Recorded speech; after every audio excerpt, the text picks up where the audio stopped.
ससुराल में मिलावट। ये कहानी शुरू होती है कलावती जी के घर से।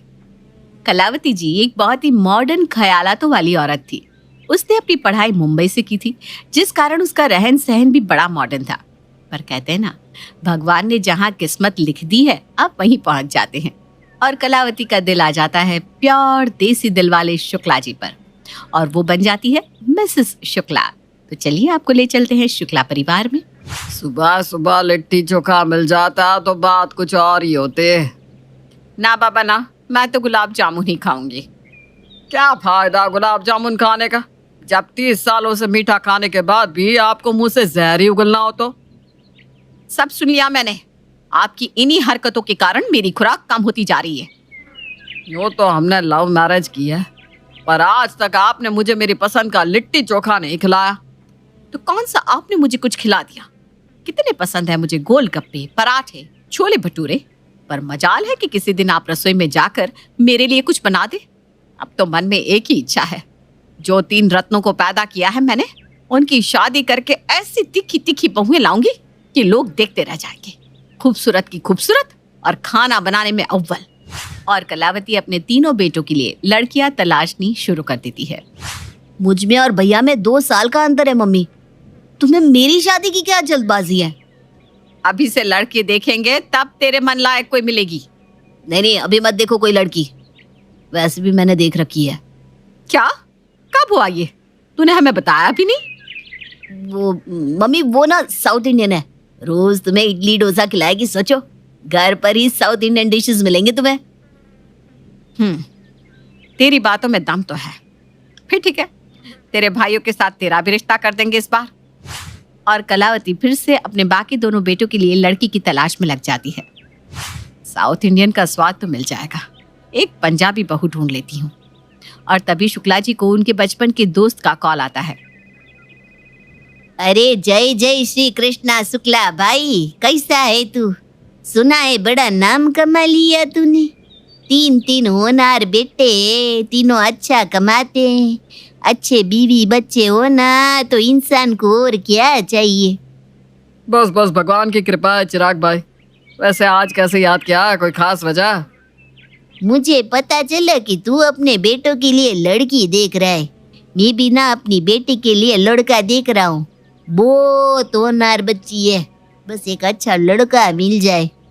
अच्छा, तो मिलवा देते हैं दोनों बच्चों को, और अगर दोनों को जचा तो हम दोस्त से रिश्तेदार बन जाएंगे।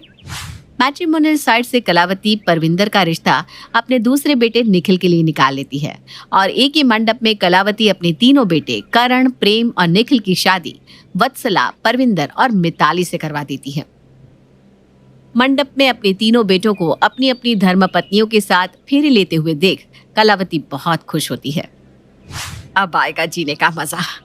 तीनों बच्चों को पाल पोस कर बड़ा कर दिया, अब उनकी बीवियां बनाएगी मेरे लिए अच्छा अच्छा खाना। सुबह साउथ की इडली खाऊंगी, दोपहर में पंजाबी तड़का, और रात को गुजरात के फाफड़े। क्यों गुजराती खाना रात में ही क्यों? सुबह भी तो खा सकती हो। अब दिन भर इतना भारी खाना खाऊंगी तो रात में तो हल्का खाना ही खाना पड़ेगा ना। सब समझती हूँ मैं। आप तो चाहते ही हैं कि इतना अच्छा खा खा कर मेरा पेट खराब हो जाए और लूज मोशन के कारण मैं कुछ खा ही ना पाऊं, पर मैं ऐसा नहीं होने दूंगी। क्या फायदा हुआ तीनों बहुओं को लाने का? मेरा लिट्टी चोखा बनाने वाला तो आया ही नहीं कोई। पर शुक्ला जी की किससे फिक्र? कलावती तो बड़ी खुश थी, आखिरकार उसे अच्छा अच्छा खाना बनाकर खिलाने वाली बहुएं जो आ गई थी। दरवाजे पर आरती की थाली लिए बैंड वाले के साथ कलावती अपनी तीनों बहुओं का स्वागत करती है। भांगड़ा करते हुए परविंदर अंदर आती है, गरबा करते हुए मिताली और भरतनाट्यम करते हुए वत्सला। ऐसी भी क्या खून में मिलावट करनी थी तुझे कलावती? कम से कम अपनी जात बिरादरी की लड़कियां तो लाती। इतनी ज्यादा मिलावट मुझे तो समझ में नहीं आता भाई, वो भी अरेंज मैरिज में। अरे भाई बेटे तेरे लव मैरिज करके अलग जात की लड़कियां ले आती तो समझ में भी आता, पर खुद से कौन सी सास दूसरे जात की बहुएं ले आती है भाई। अभी तो तुझे इसमें बहुत फायदा दिख रहा है कलावती, पर कुछ समय बाद तुझे खुद समझ में आएगा कि तूने कितनी बड़ी गलती की है। जब घर घर कम चिड़िया घर ज्यादा लगने लगेगा। कलावती तो जैसे अपने कानों में रुई ठूस अपना काम करती जाती है। सारी रस्में अच्छी तरह से पूरी हो जाती है और अब आती है वो घड़ी जिसका कलावती को न जाने कितने जन्मों से इंतजार था। अब बहुएं अपनी पहली रसोई का खाना बनाएगी तो आपको भी तो खाने मिल ही जाएगा। ऐसे मुंह बनाकर मत बैठिए। तीनों अपने अपने हिसाब से खाना बना कर लाएगी। मुझे तो लग रहा है कि अब हमें घर बैठे ही रेस्टोरेंट का स्वाद मिलता रहेगा मम्मी। मुझे तो बस कोई 2 रोटी और अचार भी दे दे तो मुझे चल जाएगा। बेबी तुम ज्यादा मेहनत मत करना वरना थक जाओगी। वहाँ तुम्हारी भाभियाँ बाकी काम कर रही है ना, तुम बस चाय बना लो, वो भी चलेगा, है कि नहीं मम्मी? पर चीजें उतनी आसान नहीं होती जितना हम सोचते हैं। किचन से तीनों बहुएं अपने अपने बनाए डिशेस को एक एक प्लेट में लाकर कलावती के सामने रख देती है। कलावती जैसे ही चिवड़ा खाने लगती है, परविंदर कहती है, अरे बेबे मैंने आपके लिए मकई दी रोटी बनाई तो है, कितनी मेहनत की है मैंने सवेरे सवेरे, मुंह विच तो लगाओ। अरे बहू पहले ये मिताले के चिवड़े खा लूं फिर तेरी रोटियां भी चख लूंगी। आया रामा, फिर मेरा नंबर कब आएगा जी? मेरा तो कोई रिस्पेक्ट ही नहीं है। इतनी मेहनत करके मैंने इडली बनाया और तुम उसको लास्ट में कहेगा। अब ये सब बाद में कर लेना, पहले हम चारों को खाना तो परोस दो। हे माता जी, बापूजी आप भूखे ही हैं? मैं तो भूल ही गई थी। ये लीजिए पानी पी लीजिए। खाना तो मैं आपको नहीं दे पाऊंगी क्योंकि खाना तो मैंने बस माता जी के लिए बनाया था। मुझे लगा कि पहली बार खाकर मुझे पास कर दे, फिर सबका बनाऊंगी। हाँ हे प्रभु, हे राम कृष्ण जगन्नाथन प्रेमानंद, ये क्या हुआ? मिल गया खाना पापा। हम तो बाहर से मंगवा कर भी खा लेंगे, पर मुझे नहीं लगता कि मम्मी की प्यारी प्यारी बहुएं उन्हें बाहर भी खाने देंगी। करण अपने भाई और अपने पापा के लिए होटल से खाना ऑर्डर करता है। ऑर्डर किया हुआ खाना आ भी जाता है, पर तब तक भी कलावती की तीनों बहुएं इसी बात पर कलेश करती रहती है कि पहले कलावती किसका बनाया हुआ खाना खाएगी। तुम लोग ऐसा क्यों कर रही हो?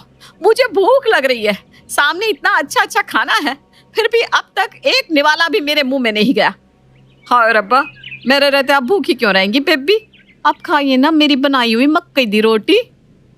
आया रामा, फिर हमारे इडली कौन खाएगा? तुम खाएगा? ये छोकरी तो हाँ उगांडी हो गई है। माता जी आप इस इडली को छोड़ दीजिए और सबसे पहले आप जिसकी प्लेट से खा रही थी उसी प्लेट से खा लीजिए, यानी कि मेरे। और वत्सला तुम्हारी इडली का कुछ नहीं होगा, उसे ना मैं खा लूंगी। हो अरे कोई मुझे खाने को दे दो। सुबह से खाने का इंतजार करते करते दोपहर हो गई, बाकी सब खा खा कर चले भी गए। अरे मुझे चक्कर आ रहा है बहू। नहीं माता जी, वो हम आपकी सेहत के साथ खिलवाड़ नहीं करेंगे। हो हम तीनों एक साथ ही आपको खाना खिला देती हैं बस। और कलावती की तीनों बहुएं अपने अपने प्लेट से एक एक कोर निवाला लेकर कलावती के मुंह में जैसे ही डालने जाती है कि परविंदर बोल पड़ती है, अब एक साथ तीनों निवाले तो बेबे के मुंह में नहीं जा पाएंगे, पहले मैं खिला देती हूँ। ये पहले मैं चिवड़ा खिलाती हूँ। आया रामा, मेरा इडली सांबर में डूबा हुआ है, कभी भी पिघल कर नीचे गिर जाएगी, पहले मैं खिलाएगी। इतनी जल्दबाजी में मक्के की रोटियां बनाई थी मैंने, रोटियों का सारा कुरकुरापन ही खत्म हो जाएगा, फिर बाद में मैं नहीं खिलाऊंगी। जिंदगी में जिसने कभी खाना ना बनाया हो वो आपके लिए इतनी मेहनत करके रोटियां बना कर लाए, फिर भी आपको कदर नहीं है बेबे। ऐसा कौन करता है? बच्चे तो सो। ये कहाँ फंस गई मैं, ये तो जी का जंजाल है। कोई भी बहाना करके यहाँ से निकल लेती हूँ। अरे बहू, मेरे पेट में बड़े जोरों का दर्द हो रहा है, मैं जरा बाहर टहल कर आती हूँ, तब तक तुम तीनों मिलकर डिसाइड कर लो कि कौन पहले मुझे अपना खाना खिलाएगा। हर किसी तरह कलावती अपनी बहू के चुंगल से छूटकर ऐसे बाहर भागती है जैसे चूहा बिल्ली के पंजों से निकलकर भागता है। बाजार में कलावती एक रेस्टोरेंट में जाकर खाना ऑर्डर करती है। कुछ ही मिनट में वेटर खाना उसके सामने लाकर परोस देता है, जिसे देखकर कलावती को कहीं जाकर चैन आता है। और जैसे ही कलावती फ्राइड राइस एक चम्मच में उठाकर अपने होठों के करीब लाती है कि उसकी तीनों बहुएं अपने अपने खाने की प्लेट्स लेकर वहां धमक जाती है। इतना सब मैंने इसलिए बनाया था कि आप बाहर जाकर खाए माँ। फिर हम बहुओं के होने का क्या फायदा? लोग क्या सोचेंगे? चलिए आप यहाँ से। आया भाभी सही कहती है, अम्मा तुम घर चलो। कहीं ये रेस्टोरेंट वाला आपको भड़का कर तो यहाँ नहीं ले आया ना? अभी जाकर इसकी हड्डी पसली एक करूं क्या बेबे? अरे नहीं नहीं नहीं नहीं, मेरी 3 त्रिदेवियां, रुक जाओ। देखो यहाँ पर ना कुछ इज्जत है मेरी, यहाँ तमाशा करने की कोई जरूरत नहीं है। चलो मैं तुम तीनों के साथ घर चलती हूँ बस। और बेचारी कलावती को फिर से अपने बहू के साथ घर लौटना पड़ता है। दोपहर का खाना तो हम लोगों ने 3 बजे मंगवा कर खाया, अब कम से कम शाम के चाय नाश्ते का इंतजाम तो कर दो बहू। अया राम, अम्मा बोल गया। अम्मा जी मैं अभी आपके लिए नारियल पानी बना कर लाती हूँ। ए नहीं हो माँ, मैं अभी आपके लिए ना आम पन्ना बना कर लाती हूँ। एक बार जो किसी ने परविंदर के हाथ की लस्सी पी ली ना, फिर उससे तो दारू का भी नशा नहीं चढ़ता। मैं तो यहाँ बिना खाए पिए ही नशे में हूँ। आंखें ऐसी झूम रही है, ऐसी कमजोरी आ रही है शरीर में, लग रहा है ज्यादा देर तक और भूखे नहीं रह पाऊंगी मैं। समझ गया, लगता है शाम की चाय भी बाहर टपरी पर जाकर ही पीनी पड़ेगी। अच्छा कलावती जी, आप आराम से अपने बहू के हाथ के चाय नाश्ते का लुत्फ उठाइए, तब तक मैं बाहर से आता हूँ। सुबह से दोपहर और दोपहर से शाम हो जाती है और कलावती भूखी की भूखी ही रहती है। फिर भी बड़प्पन दिखाते हुए वो अपनी बहुओं को कहती है, मुझे खिलाने के चक्कर में तुम तीनों भी तो भूखी हो सुबह से, जाओ हाँ कुछ खा लो। ए नहीं माँ, मैंने तो इडली खाई ना। अय्या मैंने भी मकई के पराठे खाए जी। और मैंने चिवड़ा। अपने अपने हाथों के बनाए ड्रिंक्स को तीनों चीयर्स करके पीती है, पर कलावती को कुछ भी नसीब नहीं होता। रात को भी शुक्ला जी के साथ उनकी तीनों बेटों को बाहर से खाना मंगवाकर खाना पड़ता है। इससे पहले कि कलावती की तीनों बहुएं फिर से डिनर बनाकर उसे खाने को कहे और इस पर फिर से एक चर्चा हो, कलावती पहले ही अपने कमरे में जाकर सो जाती है। रात को 2 बजे कलावती चुपके से उठती है और किचन की तरफ जाती है। कम से कम 4 रोटी ही खा लेती हूँ, वरना इन तीनों में से कोई भी उठ गई तो मुझे खाना नसीब नहीं होने देगी। अंधेरे में किचन में कलावती जैसे ही फ्रिज का दरवाजा खोलती है, एक तरफ से वत्सला का चेहरा बाहर आता है और उसकी बड़ी बड़ी आंखें देखकर कलावती डर से चीख उठती है। आया डोंट बी स्कैर्ड अम्मा, इट्स मी। आपको भूख लगी ना, अब इडली गा लो। अरे नहीं मैं ना यहाँ बस पानी पीने आई थी बहू, तू सो जा, मैं भी जा रही हूँ। अब उठ ही गई हैं तो मेरे हाथ के छोले भटूरे खा लीजिए बेबे, बस अभी बना देती हूँ। ऐसी क्या बात है माँ, मैं क्या आपके लिए कुछ नहीं बना सकती? मुझे बोल दिया होता तो अभी ऊंधियो बना देती। तुम तीनों इतनी अच्छी होती तो आज मुझे सुबह से भूखा नहीं रहना पड़ता। ये खा लो मम्मी जी, वो खा लो मम्मी जी। मम्मी जी जान पर आफत आ गई मेरे, बोलने से क्या होता है, खाने तो दो। खाने के वक्त तो तुम तीनों लड़ने लग जाती हो। भूखे पेट में दवाई भी नहीं ले सकती, जिस कारण मैंने आज शुगर और बीपी की दवाई भी नहीं ली। मेरी फ्रेंड ने ठीक ही कहा था, इतना मिलावट मुझ पर ही भारी पड़ेगा। खाने के लालच में 3 तरह की बहुएं ले आई और खाने को नमक रोटी भी नहीं मिल रही। इससे अच्छा तो मैं शुक्ला जी को लिट्टी चोखा बनाकर खिला देती, तो जरूर वो भी मुझे कुछ ना कुछ बनाकर खिला ही देते। कलावती का रात को खाने का ये प्लान भी फ्लॉप हो जाता है। वो कमरे में जाकर सो जाती है। बहुत ज्यादा कमजोरी बढ़ जाने के कारण सुबह कलावती उठ नहीं पाती। सुबह 10 बजे जब तक कलावती नहीं होती, सभी उसके कमरे में जमावड़ा लगा लेते हैं और मिलकर उसे उठाने की कोशिश में लग जाते हैं। हो गई शांति, एक दिन नहीं हुआ बहू को आए हुए और सास बिस्तर पर पड़ी है। इसी के कारण ना सभी बहू को बला कहते हैं।